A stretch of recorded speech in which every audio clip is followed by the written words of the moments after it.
Hello guys welcome to my YouTube channel है। आज हामी घुम्न जाँदैछौँ अनि हामी चाहिँ हतार हतार गर्दै होइन बाहिर आइसकिसकेको थियौँ। हामी घुम्ने ठाउँमा पुग्ने बेला भयो। अब एकछिनमा पुग्छौँ। यहाँदेखि नजिकै हो। यहाँ आज चाहिँ पोखरी हेर्न जानु पर्यो भनेर आइरहेको।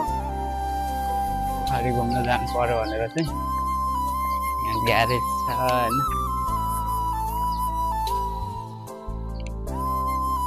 हामी चाहिँ डाँडामा आइपुग्यौँ।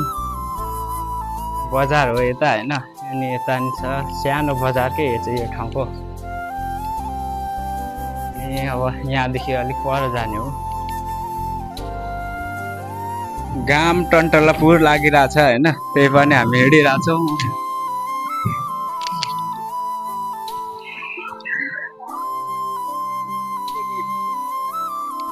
घाम टन्टलापुर लागिरहेछ। आकाश हेरौँ आकाश है। के फाइनली गाइज हामी चाहिँ पोखरीमा आइसकिसक्यौँ। अब हामी एकछिन मोड फ्रेस गर्छौँ। त्यहाँदेखि फर्किन्छौँ। ठुलो चाहिँ ठुलो छ यो है। तर पानी एकदम दमिलो छ। यो यहाँको पानी के साह्रो दमिलो पनि होइन। हाम्रोतिरको पोखरी नेपालको त होइन एकदम कञ्चन हुन्छ क्या। यस्तो छ कञ्चन हुन्छ। अनि यहाँको चाहिँ के साह्रो फोहोर हो यो मलाई केही थाहै भएन। यस्तो छ क्या दमिलो पानी नै। ठुलो हो पोखरी त तर माछा मारिरहेछ।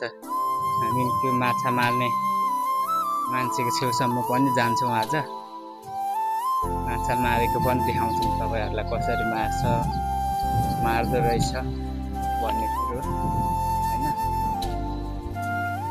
माछा मारेको पनि गएर हेऱ्यौँ होइन। बहुता पानीभित्र त्यो मान्छे यसो टाढैबाट हेऱ्यौँ। त्यस्तै भन्नुपर्छ। र आजको ब्लग भिडियो यहीँ टुङ्गाउन चाहन्छु भन्दै अर्को ब्लग भिडियो नआउँजेलसम्म तपाईँहरू माझबाट छुट्टिन्छु भन्दै आजको भिडियोलाई यहीँ टुङ्गाउन चाहन्छु। धन्यवाद।